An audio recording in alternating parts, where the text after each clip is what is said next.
Hey there, welcome to episode 178 of the Cafe Genius Impresario's audio program. I am your host, Dan Hugo, as usual.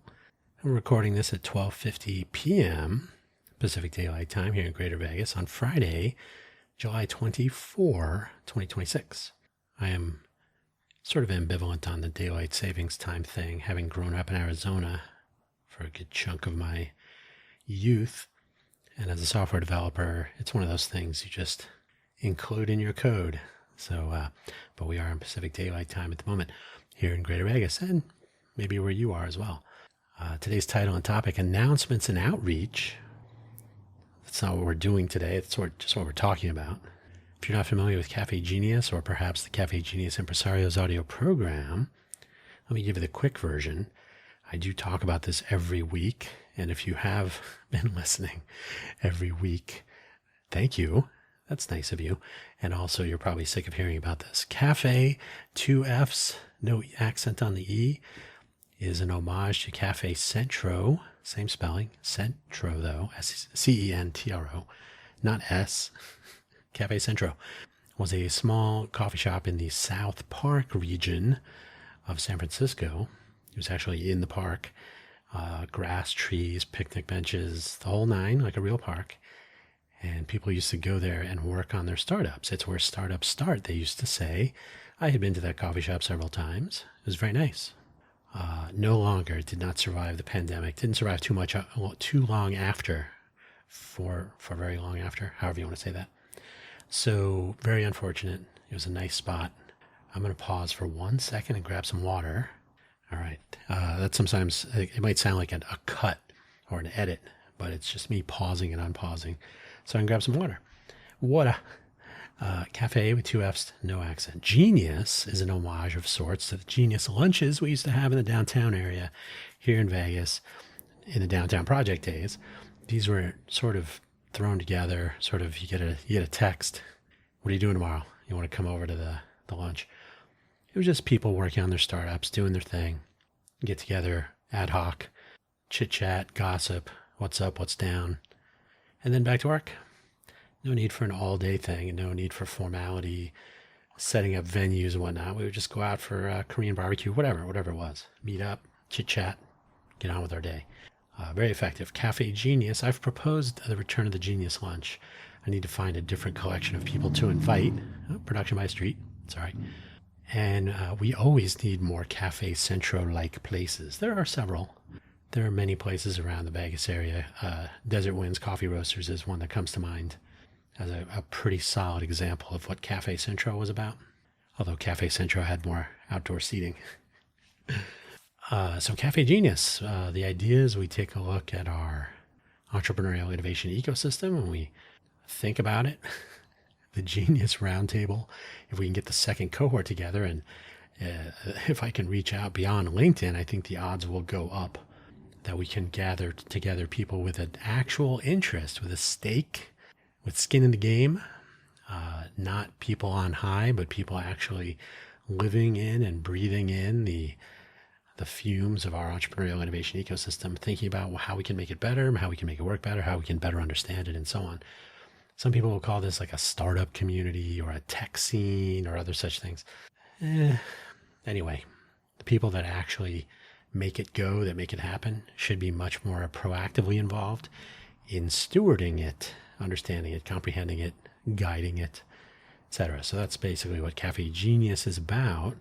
We also put together a pitch workout room, pitch bingo, the meetup collaboratory. These were a while ago, but these are part of our origin story. Now we're focused on local economy, entrepreneurialism, innovation, entrepreneurial innovation ecosystem. I will add that I'm the managing director of the Innovate for Vegas Foundation, which is a completely separate effort, except for there is one person in common across both that does have an influence and some thinking and opinions. That way, I spend a lot of time thinking about innovation. So there you go. That's the story. I just maybe I'll try to edit that out. I just did a little mouth sound effect by mistake. We are today talking about announcements and outreach. Hopefully wherever you found this audio. Oh, by the way, impresarios, those are people that are making it happen. I, unfortunately, am your representative for most of the episodes of this program. If you are an impresario with 2 S's, we should talk. You should come on and be a guest, and we can talk about your startup, your insights into the ecosystem. Anything is possible. We used to have interviews back in the early single-digit episode numbers. We can bring that back at any moment. Okay, let me edit. I had to edit the date that we're recording this. So there you go. So hopefully wherever you found this audio program, you're able to locate the episode description, which contains the show notes, including a brief summary, which I'll read to you, and the show links. I don't have any additional links for today, so it's the usual 2. If you've heard this before, you can fast forward after we do the summary. So the summary, no announcements today, despite the title, Announcements and Outreach. No announcements today, but we are going to talk about some ideas to consider when there are announcements to be made, and some or all of Greater Vegas and perhaps beyond. We are, though, always reaching out. Outreach. That was another pause, sorry. The Cafe Genius homepage, CAFFEGENIUS.org. We're not a business, we're not a consultancy, just bottom up, interested in understanding more about our ecosystem and whatnot. I would like to bring back the pitch workout room and the pitch mingle and was there another one? I feel like there was another one. But basically getting people to turn their ideas into, once you can tell someone else about your idea, it starts to sound like it could be real. So that was if I'm judging, and I guess here I am, I think the Cafe Genius pitch workout room at Tech Alley, when we were doing it for 19 consecutive months, was a reasonable success. I don't have statistics on how many people actually continued on once they got up off the couch and got their idea out into the wild. But not that they were sitting on their couch, being lazy, but you can only have an idea for so long. You either have to test it out or move on to something else, perhaps. But the cafegenius.org website needs to have some of the old content moved onto it. It needs to be beautified. Yes, I know. So many things going on, so many things to do. But that too shall pass. We are moving out of LinkedIn. It's been enough. It's been a failure for long enough for everything I'm working on. I've gone into too much detail about how that is a failure and what my gripes are. I've been a LinkedIn member for 23 years. That seems like enough. cafegenius.org. It will be a nicer, useful platform eventually. And I'm the host of the program. The host profile page link to everything. buymeacoffee.com/Dan Hugo. If there was a guest and they had a homepage or something, that makes it clear. It's the guest's link. But for your host, the profile page link, everything. I've had this for 5 years and some months, 3 months, March, April, May. No, I've had it since March, so it's been 5 months. Yeah. Something like 3 years, 5 years, 5 years and 5 months, something, whatever it is. I don't know when in March I signed up for it, but buymeacoffee.com/Dan Hugo. You can find links to all of my programs. You don't have to spend any money. You need not buy me a coffee. You can if you want. I have to be honest, I'd rather you just buy me a coffee in real life. So that's another discussion. Buymeacoffee.com/Dan Hugo. You will find links to all of my various audio programs, various projects. You will find biographical information. You will find affiliate links if you'd like to buy any of my favorite coffees that are available on Amazon or elsewhere. I think I get a couple of pennies per bean or something. Not even that much. But maybe a little bit. All the proceeds through this portal go towards the purchase of more coffee or coffee accessories. That's what powers all of my efforts, aside from cold hard cash. Also, the Buy Me an Update audio program began life exclusively on buymeacoffee.com. It's not affiliated with. I just picked the name because that's where it was being published. But Buy Me an Update is actually available everywhere because nobody goes to Buy Me a Coffee for podcast episodes. 5 minutes every Monday morning, 5 minutes or less. Quick rundown on the previous week's audio program topics and news and announcements upcoming. I think we're on episode 80 something. It's been around for a while. I guess I could tell you because I have the information right here. Buy Me an Update has been around. Yeah, we published episode 87 this week on Monday. A Monday of all things. So yeah, check that out if you want to know what else I talk about. So on that note, let's get started because it's getting hot. My temperature readings show 111 or 108. 108 and cloudy or 111 and sunny. So somewhere, somehow, weather. We got weather. Getting the word out. That's what we're talking about today, among other things. I have made no secret of my disdain for LinkedIn. You may have heard me tell you before how much I love it.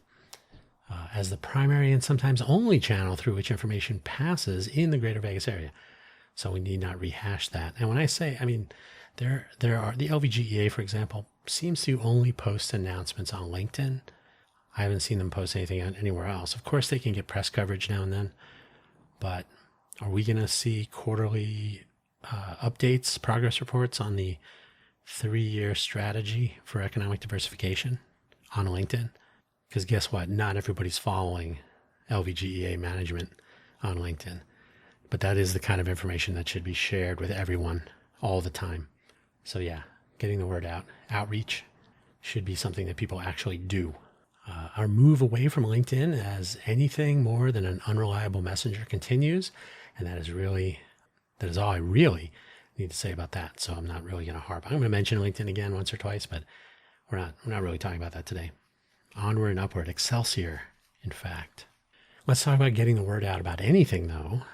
Common wisdom says, go with social media platforms. Of course, they've been around forever. Everybody uses them for something or other, which is part of the problem. And try to get as many people to follow you as possible, especially if they have a lot of followers themselves, and then let the algorithm and automatic network referral do the rest. Piece of cake. Your work is done. This is still true. Social media is a big thing. But the numbers have changed over the last couple of decades.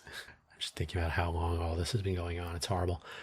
If you and your followers have really big numbers, then there is reach, and this can be leveraged for the outreach and engagement part.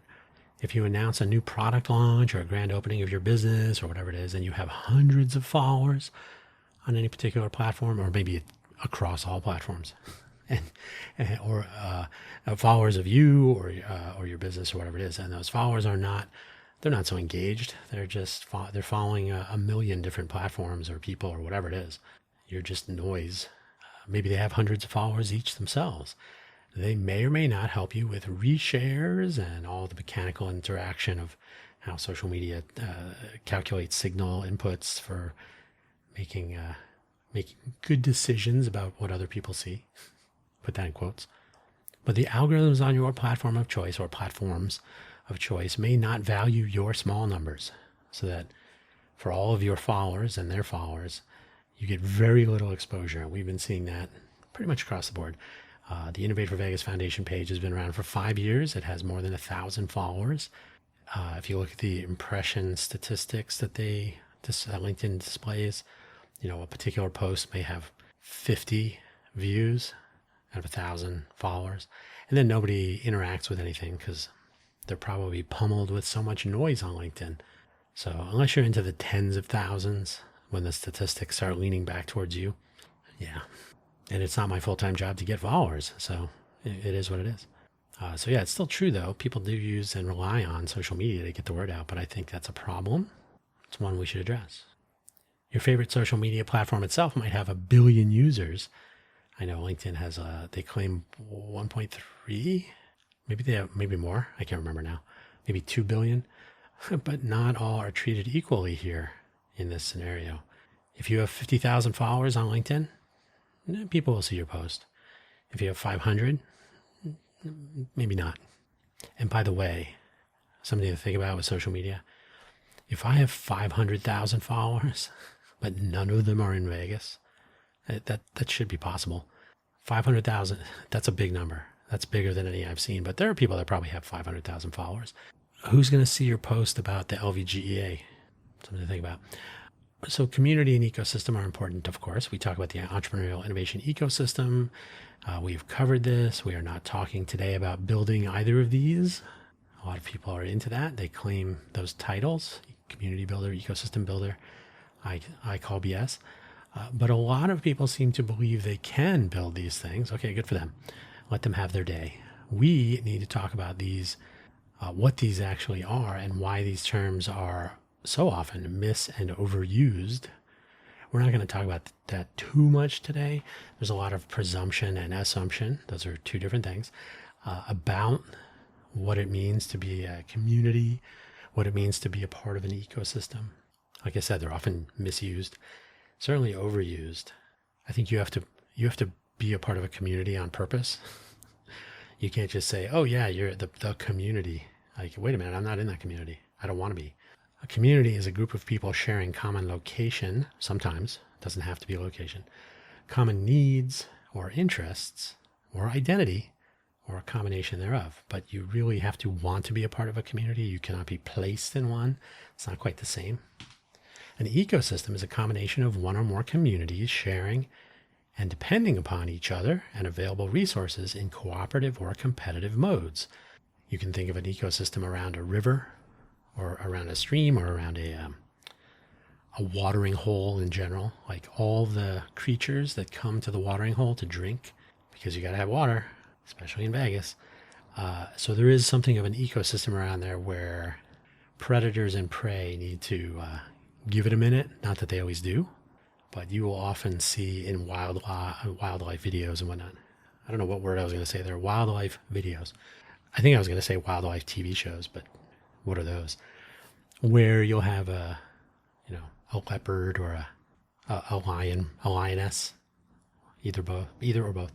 And then, maybe a little bit of a distance away, you'll have some gazelles or something. I don't know, mixing habitats perhaps. But the bottom line is that basically you go to the watering hole and you keep your eyes open, of course. But so there's a little bit of a competition or co-opetition in that case. Hey, we all got to drink water. Let's give it a minute, but I'm going to try to eat you later. Could be. But yeah, an ecosystem is a little bit more complicated. I say you can't really be an ecosystem builder because there's a lot of stuff that doesn't just happen because you post it on LinkedIn.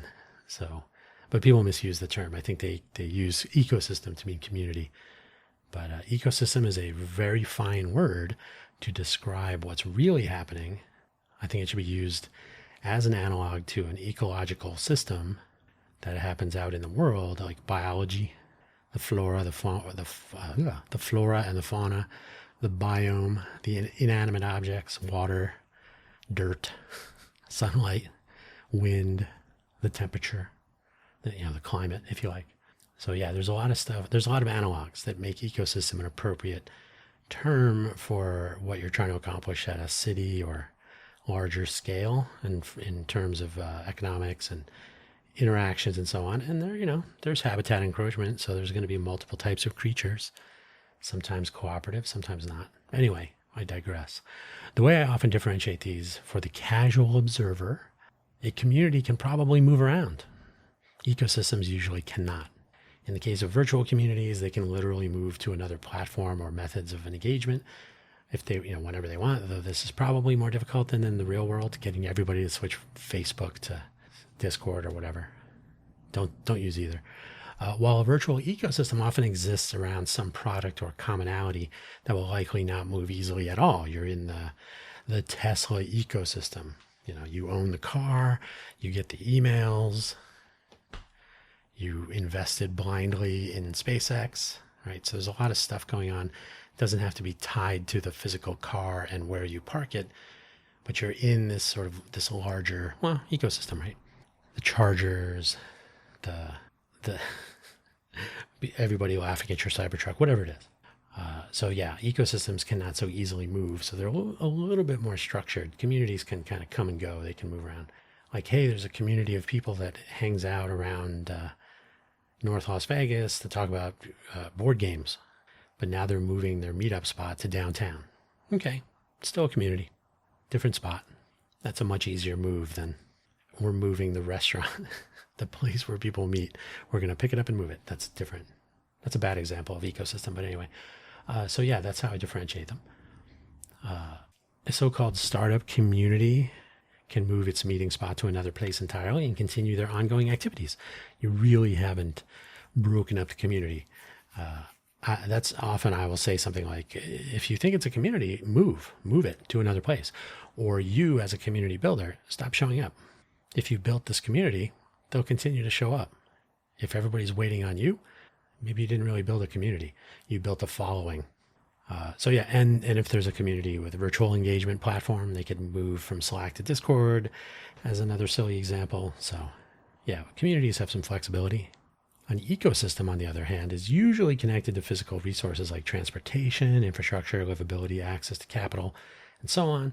While a virtual ecosystem is almost certainly analogous, such that if, say, the online gaming ecosystem of Greater Vegas, assume there is one, I don't know if there really is, will still be connected to regulations and laws and resources that cannot relocate nearly so easily to some other physical place.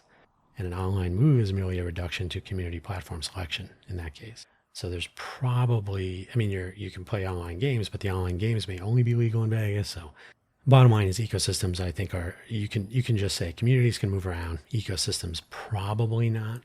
We don't need to argue. You can have your own definitions if you want. That was more water. Your definitions may differ slightly, in fact. The key, or vastly, the key is to recognize that these two terms, often used interchangeably, are not the same. They have different implications, though they do fit together and, in fact, need each other. Ecosystems are made of one or more communities, among other things. However, there is something often missed or presumed, even though these are actually assumed, presumed and assumed. Here again, two words used interchangeably, even though presumption is misleading, where assumption is what you're thinking of here. We are speaking of communication. I've been going more general with information sharing. Communication kind of implies that it's a two-way conversation or multiple way of a conversation.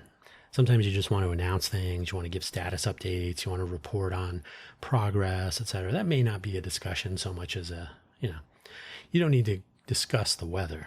You can if you want, but you can communicate the weather. You can share information about the weather. You can go outside and feel the weather. I usually suggest that the term community is overused because it implies commonality where there may not be so much or even any even. The words even sound the same, community, commonality, for what that's worth. For example, if you are a member of a community, surely you will know what is going on through some sort of osmosis. It will just magically enter your awareness, right? The same can be said of an ecosystem. Maybe there should be some network of awareness built in, but often this is not the case at all. In general, communication, information sharing of any kind is often left to chance. So there is no osmosis just magically happening in communities, and ecosystems aren't just magically aware of what's happening. You actually have to tell people. You have to make that information available so they can find it. You have to share it. Information sharing. The simple matters include coordinating a venue, date, and a time for meetups, if these are to take place in person, and they should. If you read any books or listen to any of your favorite community builders, it's probably on their business card. If they still have business cards, maybe they're not cool enough. They will tell you that a community calendar is essential for exactly this reason. Actually, I haven't found this to be true of some community builders, so it's not universally known in that case. But if someone has taken the time to write an actual book, they probably will agree. A community calendar is one of those fundamentals. It's core.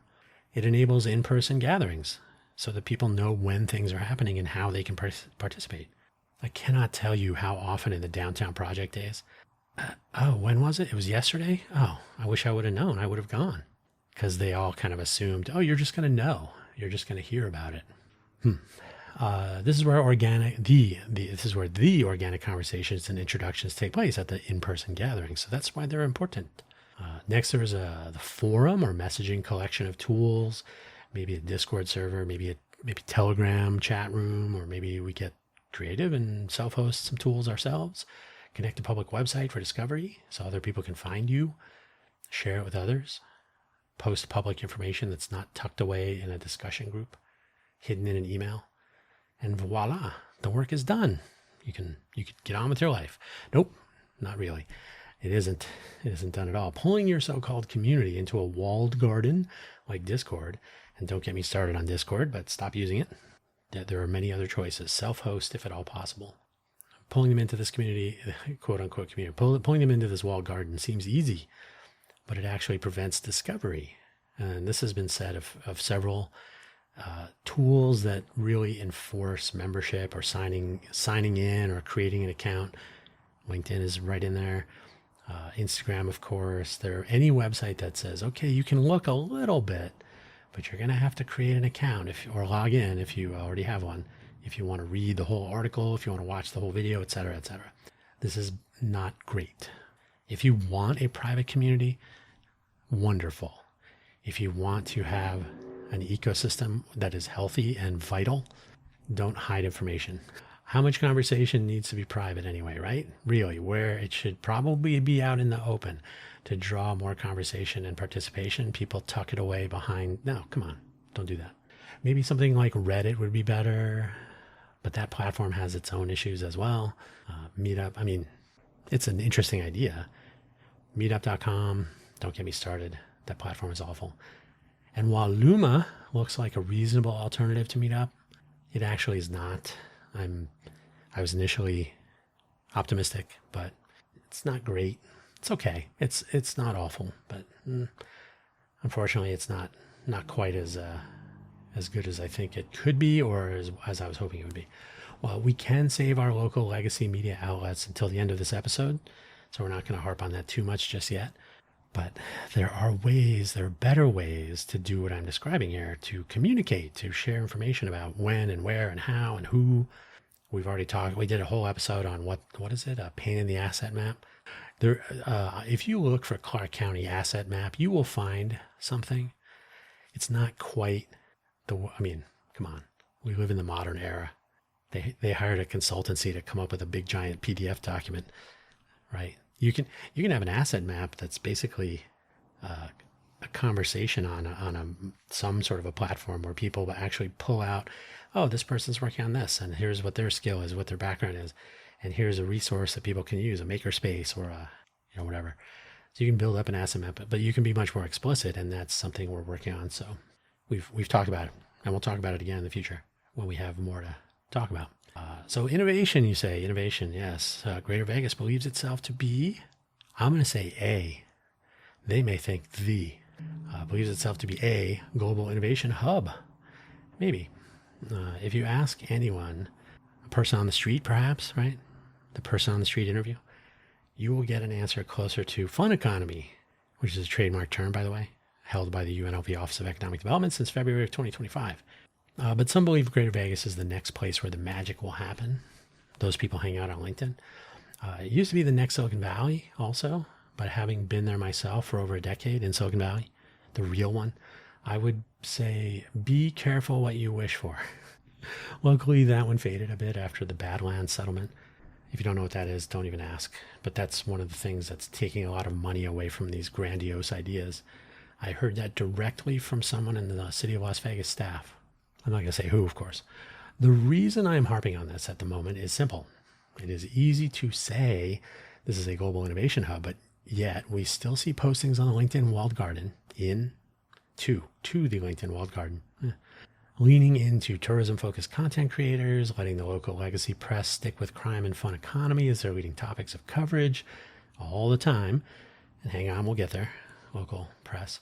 And if I'm being honest, which I always am, demonstrating at every turn a level of incompetence when it comes to coherence and cohesion. We did an entire episode on these, coherent cohesion and cohesive coherence. If you want to check that out. Where is the global innovation exactly? It's not on LinkedIn. People may talk about it on LinkedIn, but then who else is seeing that? From where I sit or stand, I have a standing desk, so it could be either.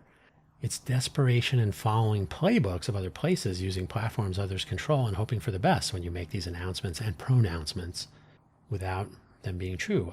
For a while, in the post-pandemic Vegas environment, there were people that were excited by how things were blowing up, but they were excited about people talking about things blowing up. This is going to be the next Silicon Valley. Okay, well, let's see how that goes. I will interject here briefly. I think I'm going to refer to this later. Episode 85 of this program. Vegas is the next Vegas. There's an ellipsis in there. Basically, I go through how Silicon Valley came together, how it evolved and emerged from a culture of agriculture, but with a culture of innovation slowly brewing and bubbling to the surface, which really got its start in the 1849 timeframe. Picks and shovels sold to gold miners by, among others, Leland Stanford. He would go on to form a college, name it after his son, in Stanford of all places. And that's where things sort of got their start. You don't just post on LinkedIn and say, hey, we're going to be the next Silicon Valley and call it a day. So, but I digress. I've talked about that quite a bit. If you want my extended thoughts on the path to being a better Vegas. If not a global innovation hub specifically, but just a better Vegas is probably a first attainable goal. Yeah, you can go way back to episode 85, as I said, but the short version is this. Silicon Valley in 1993 was still showing up on the front pages of print newspapers. San Jose Mercury, San Francisco Chronicle, local papers, etc. And people were speaking to each other on their phones, and they weren't all cell phones in those early days. Sometimes you'd actually have to call someone. You'd actually get a landline, if you even know what that is. However, somehow Silicon Valley is considered, well, a global innovation hub. How could that be without all the modern trappings? The things taken for granted today sprouted out of the need that, while identified globally, actually worked locally as well and was identified locally. Hey, we need to have ways of sharing information, of connecting with people. And the email is still in its early days. I've talked about this. I think I talked about it in Quaggling Sand, like my own experiences with email. Like not everybody had an email address at their company where they were working that was open for public messaging. Companies were still concerned about privacy and people sending all their intellectual property to their friend at their competing company via emails and so on. So it was not an automatic sell, SELL. Cell phones were not universal yet.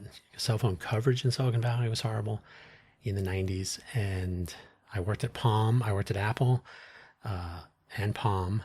I didn't work on the iPhone at Apple, but there was a lot of communications going on between some of the devices I was working on and like wide area communications. And yeah, I worked at Palm on the Palm Pre. So cell coverage even back then, this was in the early 2000s, could have still been a lot better. So investment in infrastructure, I guess, was not the leading edge. Maybe they were waiting for 5th gen or so. Who knows? Who can say? When cell phones were still becoming popular, we still had CDMA, TDMA, GSM 1900, later GSM 1850 would come along, and I think GSM 850 much later. And then all that got tied together. Anyway, so these were, things just didn't happen at the snap of fingers. So we read newspapers, we talked about things in person with people. We would have meetups in Palo Alto at the Blue Chalk, or head downtown to San Jose and go to San Jose Live for whatever reason. So yeah, people would actually intermingle and communicate and share information with each other and pass resumes around. They were printed on paper sometimes. Yeah, if you remember any of that, good for you. So yeah, how did Silicon Valley do all these things? I guess they just made use of what they had, and which is fine. But they identified these needs, these gaps. Oh, it'd be so much easier if we could publish news on a website. That wasn't magic, but the internet was kind of at the epicenter, was essentially Silicon Valley. And these ideas that would become global brands, actually, they kind of got their start locally. Using LinkedIn in Silicon Valley was a reasonable idea when it launched in May of 2003. The company is in Silicon Valley. I used to live near their Sunnyvale facility on Maud and Matilda. I don't know if it's still there, but I watched them building it. That's where my credit union office used to be. I used to live near that facility, and I'm glad I don't. Is there room to tackle the modern state of affairs with innovation and, to prove it, do what we call eat our own dog food, where we build things to solve our problems as a proof of concept for solving real problems everywhere at scale. Communication is always a problem, by the way, and sharing information at scale could use some work in the modern era. If you are looking for examples of this, do a little search on your favorite search engine for local news. Could be a lot better. There is tons of room to make that better. More water. I don't know if I mentioned this. I turn off my air conditioner when I record episodes so it doesn't add more noise. It adds quite a bit of noise to the recording. It's getting warm. So let's get back to information sharing. Okay, so you've heard me mention many times the Innovate for Vegas Foundation, and we have been focusing now on anyone participating in civic innovation at large, so that if someone has an idea for a better community calendar, then something like Meetup or whatever Las Vegas Weekly emails out, or don't even get me started on tech.vegas. So that scraping other calendars is not a good idea. So that more people who live here could have some idea what is going on, when and where, without looking for the best place to locate this info. Like there shouldn't be a competition to have the best calendar. I guess if that's your thing, nobody is winning. Nobody is winning right now. The competition should be about having great events and great gatherings that really pay off for people and provide something of value or something entertaining. The calendar itself should not be like, use our calendar, it's better. Come on. That's why community calendar is kind of the operative phrase there. In that case, community might actually be used correctly. If it takes visiting 2 or 3 different places, websites and whatever, you might be missing that 4th and 5th. So if there's more than one place and each has incomplete information, then who knows? You're probably missing out on something. And that's not good. So what if someone addresses that, deploys a solution, and the solution proves itself with 1 million local users here in the greater Vegas area? That'd be pretty good. That's almost half, well, it's 2.4 million people in Clark County. So it's less than half, but not bad. Maybe millions of visitors would get in on there. Imagine that. I wonder if anybody's ever thought of using Greater Vegas, a city as a showcase perhaps, which is another episode of this very audio program. You can search for it wherever you found this one. How do people know about this community calendar platform? That is a challenge. Announcements and outreach, indeed. We need some way to announce its existence, especially when it launches. Some might call this marketing and advertising. What's that? What are these crazy ideas? But we're thinking local and community here. What if everyone gets used to checking the Reddit subgroup for Las Vegas launches? If there is one. There might be. Not by me. Reddit is not great. What if there was a local version of that platform, like Lemmy, for example? That is a real thing, and it works. It interoperates with ActivityPub, which, by the way, is one of the reasons ActivityPub will figure prominently in some of our upcoming projects over at the Foundation. Initiatives and component projects, I should say. Maybe connected to a calendar platform so that they interoperate together. Maybe connecting to other information sharing platforms using open standards, open protocols, and so on. What if that were to take place? What if multiple calendar platforms could interoperate using something, I don't know what, CalDave and iCalendar streams to synchronize calendars across platforms so that all calendars, no matter what your brand and what your advertising scheme and subscription model, you would all have current and up-to-date information about what's going on in a city or a county. Is that even possible? You know the answer, I don't have to tell you. If you think I'm going to say ActivityPub for any of these, you would be correct, but there is more to it than that one piece. So ActivityPub is important, but there are other pieces to the puzzle. The idea, though, is to lift the floor up a bit. I don't know if that sound is getting through here, some crazy road noise. Lift the floor up a little bit so there's a usable network of information sharing tools and methods that are not, well, dumb. Or if you prefer, that are not profit-driven in the third phase of impoopification. And yes, I'm keeping it clean. You know what the real title of that book is by Cory Doctorow. It's a book, and it's a phrase he came up with regarding TikTok. Was it a decade ago? I can't remember. You know what I'm talking about. Having worked for a minute in the legacy press business, sort of, I worked at Salon.com, which was a digital, although they did have a print edition in their early years. I think it was quarterly or something. They had them on the wall in the office in San Francisco. But I worked at Salon.com in San Francisco, which was staffed by legacy press people, along with some other adjacent pursuits that I was into. But so when you take old school media people, they're going to create old school media on the new medium, right? Oh, let's make a newspaper with the inverted pyramid and we'll just have it be words, maybe a picture with a byline. You know, like the whole structured layout of print media just moved on to the internet. I always tell people, you can I can't remember what the example was. I was looking, I found an article about a place. It may have been a restaurant or a business of some sort, and it's opening somewhere, and it was very vague. No link to a website, no address, no map showing approximately where it is. There were several facets. You're like, this has been solved 10 times. Give me the time, the place, the location. I mean, that's solved on Meetup, which is a horrible platform, but it's still solved. If you're going to write a news article about something and it has a location, include the location and the map. Give me the latitude and the longitude or the plus address, the H3 hexagon it's in, whatever the case. There are ways to provide this information that actually work better than just, you can guess. And what drives me nuts, you have access to the world's local media, usually if they have websites. Yet I sometimes must hunt around and figure out, wait, where is this publication? The press outlet may be the Sentinel, and they don't actually have in Boston or Tulsa, right? You're just supposed to know that. And some people do know that, but I don't even know if I can tell you this. I'm looking around to make sure nobody's listening. Okay, you ready? You can just write the word for the city. It's a word. You can just add it. We're in Tulsa. We're in Boston. We're in Vegas. We're in Henderson. I don't know. I don't get that part. Why is that so tricky? I can say, I interrupted myself, so it's been a while. I worked at salon.com in San Francisco. I can say that slapping words on a digital page and surrounding it with ads is certainly not innovative. That's been done.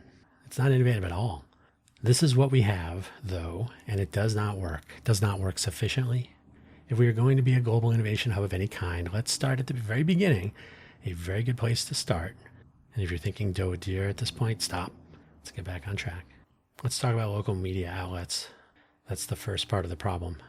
We know LinkedIn is a problem. We don't even have to talk about it. So let's talk about our local media outlets. Most of the older folks, I'll get there eventually. Most of the older folks still consume television, listen to radio. They might even read print media, print newspapers, magazines. So people still consume these. And since there is a statutory if you look in the Nevada revised statutes, you may not be in Nevada or in the greater Vegas area. Actually, why is it in NRS? It might be in the city ordinances, but I want to say it's in NRS. Anyway, I have read these in official documents that govern the way the world works here. The Review Journal, I don't know if it's is it the Las Vegas Review Journal? The RJ? And the Las Vegas Sun, and neither are good. But those are written into law, the statutory papers of record. We have legacy television, and Review Journal still prints. I think they are no longer printing the Las Vegas Sun for them, under whatever terms. We have legacy television news and their websites with video clips and whatnot. So they still broadcast and also publish digitally. They're okay. They're not great. The Review Journal and the Las Vegas Sun are not good, in my opinion. Too often, a study was done that said Vegas is the best place in the world for playing poker at 2 o'clock in the morning, whatever. They'll publish any study as long as it's pro-Vegas, and they do no analysis. We have independent media outlets. They're not bad, but they have some hills to climb, and they suffer from the same problem. Hey, would you be interested in covering this story about local? No, we like to cover politics and drama and controversy. Nothing uplifting or positive, if you please. We have vertical media like real estate and sports information portals. They serve their audiences. They're fine, I guess. I don't know. And more recently, we have local content creators going crazy, publishing hours and hours and hours of YouTube and TikTok videos about how crowded and not crowded the Strip is at the same time. Yeah, our local media outlets are, for the most part, anachronisms. That's it. They don't do anything interesting or exciting or innovative, to say the least. Nor are they interested in covering these things. You've heard the expression, if it bleeds, it leads. It's almost that bad. There is essentially zero awareness of how to describe and report on this global innovation hub, if that is what it is. And spoiler alert, you know what I'm going to say. I mentioned FACE way back in episode 6, and then in episode 77 of this audio program.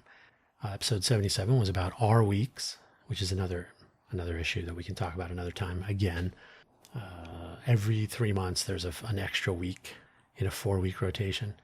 So I propose that those be for rest, relaxation, recuperation, reset, reboot. FACE is focused attention calendars for everyone. The idea is simple. I have a presentation about this somewhere. I'll publish it one of these days. A 4-week rotation. And by the way, this is not a new idea. Nothing is being invented here. And the Downtown Project used to have a 4-week rotation for, what was it? Catalyst? I can't remember. So this is not even new for the Innovation District of Las Vegas. A 4-week rotation, each week focuses on some aspect of the innovation ecosystem and its inhabitants. the entrepreneurial innovator ecosystem. But so we want to focus on these things so that others can consume them and the people making it happen, so that there develops some momentum around these topics that are not always so flashy and globally important, and of course don't receive any news coverage. Like who won a jackpot on the strip? That's important. That will get front page news coverage. Launch week, for example, is not when something launches. Launch week is when we focus attention on upcoming launches. I know that sounds confusing. It's not. It doesn't mean you can't launch during launch week, but the focused attention calendar is about shining the light on the upcoming launches so that people know when and where to look, and then when to find out more. So in other words, during that week, you make sure that press coverage is pointing to upcoming. It's usually at the end of the month, so that the next month or the next quarter, whatever it is. Restaurants do this at the end of the month. They'll talk about new restaurant openings coming soon, restaurants that closed recently.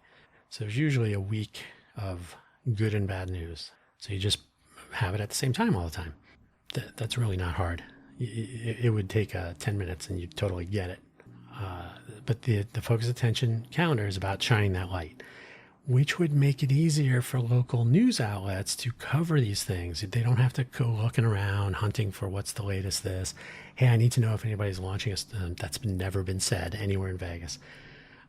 But anybody who's curious about whether there is a new startup or what's going on in the whatever scene you want to follow and whatnot. So you can have things like, oh, there's a new product launching, there's a new restaurant opening, there's a grand opening of a new bookstore, there's a new gym opening, and so on. Right now, if you want to announce these things, good luck. Good luck. You just got to tell your friends. Have them write fake reviews on Google Local or whatever. That's all the more you're going to get out of normal people around this area, because people do not know how to cover innovation, entrepreneurialism, the excitement, the energy. Do they not know that 80% of businesses are like, they have no employees, they're solopreneurship, they're small businesses, one-person companies? Well, 80% are one person. No, they don't have employees. That's in line with the national average, by the way. People need to know where to look and when to find out more, to become aware, to discover. Final point, and then I'll have some closing remarks ad hoc. Our local media outlets suffer from profit motive and a lack of interest. That's truly boggling to me. What, I would say? I have reached out to our local media quite a bit, especially recently regarding the upcoming Smarter Smart City Challenge that we're putting on for 2027. It starts in January, so plenty of lead time. Too much lead time. Not one reporter, editor, nor producer, not even our local content creators, those YouTubers, not one is interested in the slightest. Not one said anything like, oh, tell me more. Global Innovation Hub, please. Don't think so. Remember, front page news coverage in print media. It actually costs money to print. Print media, San Jose Mercury News, San Francisco Chronicle, 1993 through, the late 90s. This is only true for the local media being interested if it involves crime, building or demolishing a resort, or more crime. If there's going to be innovation and people are to know about it, some of the innovation needs to be taking place around information sharing and public awareness. Bring your ideas to the Smarter Smart City Challenge in January of 2027. Let's innovate. Yeah, I've been saying it for a long time now. When I worked at Salon, the notion of being able to comment on a news article without writing a letter to the editor, putting a stamp on it, sending it, later emailing. You would email the editor. You wouldn't even email the author. What? You're going to provide the email address of the author of the article? Authors, sometimes. So the thing we worked on, and it's a long story of lack of design, lack of clear vision, a total technology stack nightmare from various regime changes. But we did basically have one of the earlier reader submission of letters to the editor in the form of comments on news articles. So wedging it into the existing design was fine. It was a whole thing. But the point is, that was actually a form of innovation to allow people to share their opinions on an article. Now, the people that worked at Salon at the time, and at the time I didn't think this was a valid or a completely valid argument. It was valid, but it was not enough to put a stop to it. Like, wait a minute, I'm a professional journalist, I'm a professional writer, and you're just going to let anyone write what they have to say next to what I've been paid to write? Yeah. Now, looking back, absolutely correct. The freedom to express an opinion is one thing. To elevate that opinion, no matter how incorrect it is a little bit troubling. I mean, it just creates a lot of noise and sometimes confusion, and then you get like anti-vaxxers in a pandemic and things like this. So that was an interesting time. A lot was learned. But anyway, innovation is where you can discover that, ooh, maybe that's not a great idea. And that's why having a culture of innovation in the greater Vegas area is a healthy possibility. I mean, we're a global innovation hub, right? Of course we would have a culture of innovation. A culture of innovation is often confused with corporate culture, business culture. You may find it on a school campus or in communities of innovators, right? Those are fine. But you can also say that a culture of innovation exists in a city or a county, right? If you were to wander down the street in 1980 in Silicon Valley, what would become Silicon Valley, and ask people if they knew anything about innovation, you would hear, some people would be aware of the Intel campus, and some people might hear about, I think Stanford is doing some cool stuff. And didn't Shockley Semiconductor, wasn't there something with Fairchild? I know the military spends a lot of money here. Lockheed is very well known. Moffett Field with the blimps, they still had the hangars, right? There was always some sort of notion that like, yeah, there's stuff going on here. And then of course in 1993, things started, the wheels started turning a little bit faster. Before that, in the 40s, when Professor Terman moved back to Stanford from his radar efforts for the war on the East Coast, he became the dean and later the provost of the engineering college at Stanford. He was encouraging Hewlett and Packard to pursue their startup dreams. He convinced, I can't remember his first name, Shockley, to move from Bell Labs on the East Coast to live closer to his mom. So he moved to Menlo Park, started Shockley Semiconductors, Traitorous 8, went to Fairchild, then later formed Intel and various other companies. Silicon and Silicon Valley is where that comes from there. So there was always something going on, and some of it made the news, and some of it was just kind of dependent on who you were talking to and whatnot. By 1993, 1994, 1995, if you ask somebody if there's innovation going on, they'll probably say something like, I drive by Apple every day. Yeah, on the 101 freeway, there's all these billboards, pets.com, all this stuff was going on because people knew about it, because they heard about it, because their friends talked about it. That doesn't happen here in Vegas. It happens with Fun Economy, Raiders, Golden Knights. Are the A's going to move here? What else? Basketball. What's the latest construction or demolition project? That's the culture. If you want a culture of innovation, you have to be able to talk about it, and people have to be able to hear about it and learn about it and participate in it. They have to know when, where, how. They have to know who. They have to know when things are happening. They have to learn about when things don't. Failure is something to talk about, something to be shared with others as a learning experience. The rite of passage. There's a lot of missing pieces here. And the thing that I will point to now at this moment, and we'll talk about it again in the future, the LVGEA published the Las Vegas Global Economic Alliance. By the way, they're going to change their name, I guess. The EDAWN, I can't remember what's Economic Development something of Western Nevada. I can't remember what the other A is. Economic Development Agency of Western Nevada, something like that. EDAWN. They have renamed to, I believe it's Nevada Now, Northern Nevada Now, something like that. Literally just saw it this morning. And LVGEA is going to rename to something, probably Southern Nevada something. LVGEA published their 3-year strategy for economic diversification of Southern Nevada. Within the document, by the way, I published a newsletter where I step through the entire document. It's a LinkedIn newsletter that will be migrated to a more visible form out on the real internets. In the document, they commit to a quarterly progress report. Where is that progress report going to be published? It will be highlighted on LinkedIn. It will be published somewhere on their website, but it never gets any news coverage. And it might in the local news somewhere, but it never gets mentioned. Never gets to the front page of their website. People aren't talking about it. Now, if you want to see an example where this can happen, lvcva.com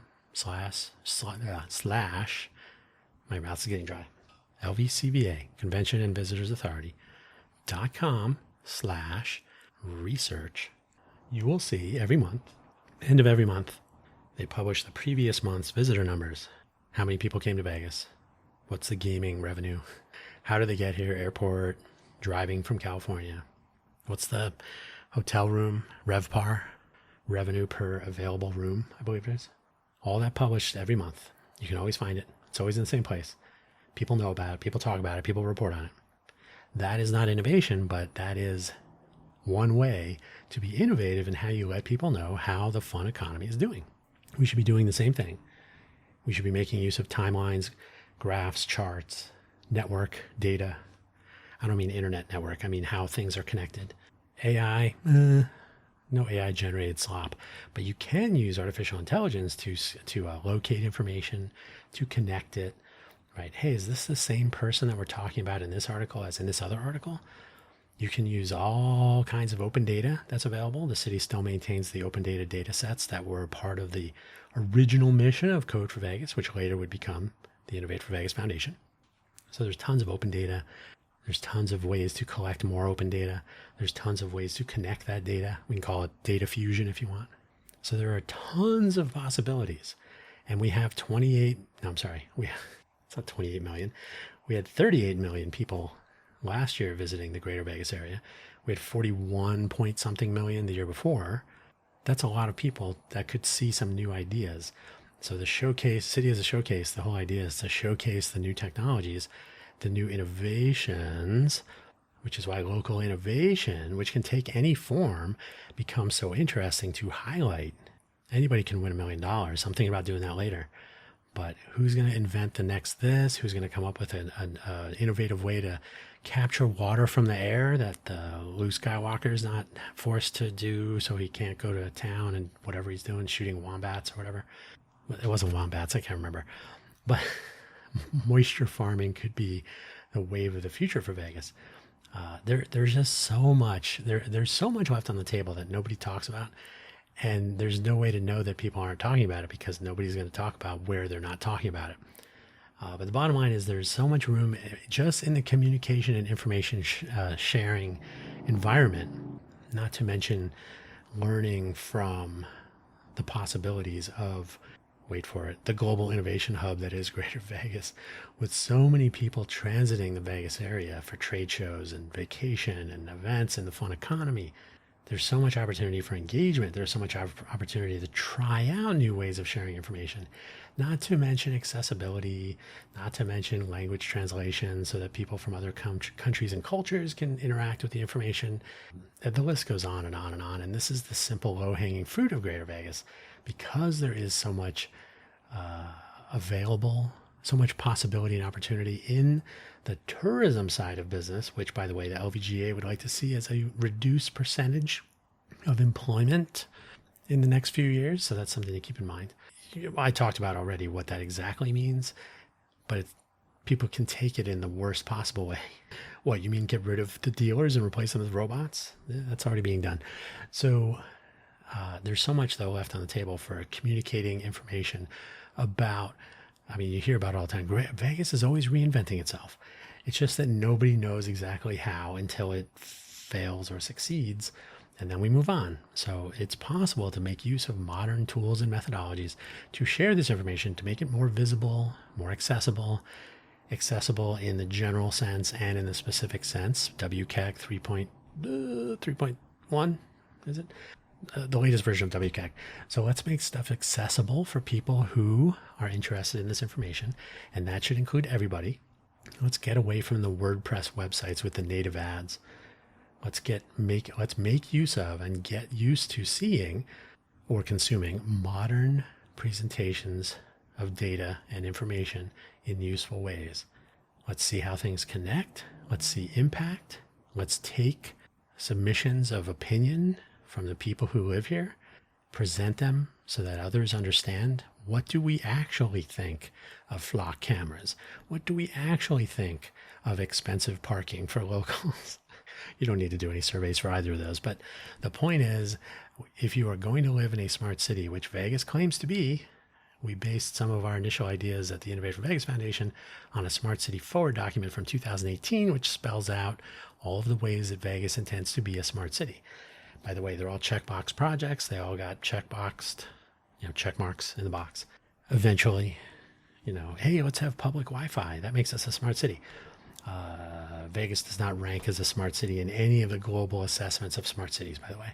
But we'll get there. We'll get there eventually. And you do it not by letting third-party companies move in and take RFPs, turn them into revenue streams, and then never finish. You start with the people that live here. I don't know if you know this. Smart cities, the first thing that should be considered, but often not the first thing that is considered, is the people living there. Connect them with the place where they live, and they will tell you how to make it smarter to get started. And that is the Smarter Smart City Challenge of 2027. If you aren't thinking about doing it, you should. That's where I'm going to leave it for today. Thank you so much on this warming, although I still have 111 on this readout here. 111 degrees on this Friday, July 24th, 2026 here in the greater Vegas area. I lived in Phoenix. I had my first computer programming job when it was 122 degrees at the airport, and it was about 70 degrees in the office where I was working.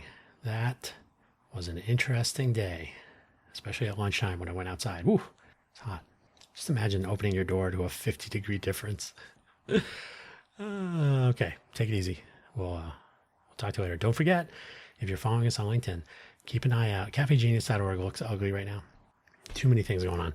But the Cafe Genius page on LinkedIn will persist, but it's not going to be the primary. It hasn't been, but it's not going to be as much. It'll be a trailing edge announcements now and then. Nobody's reading the newsletter. Nobody is really interacting with the page. Nobody's taking any action. Frankly, I get more listens on this podcast than I've gotten total reactions to everything on the Cafe Genius page. That should tell you something. So, yeah, if you're listening this far into the episode, thank you for that. That's amazing. And keep an eye out for cafegenius.org to eventually morph into something useful. It used to be more useful, and it will be again. And there's a lot of stuff that could be done. So let's do it. All right. Bye-bye.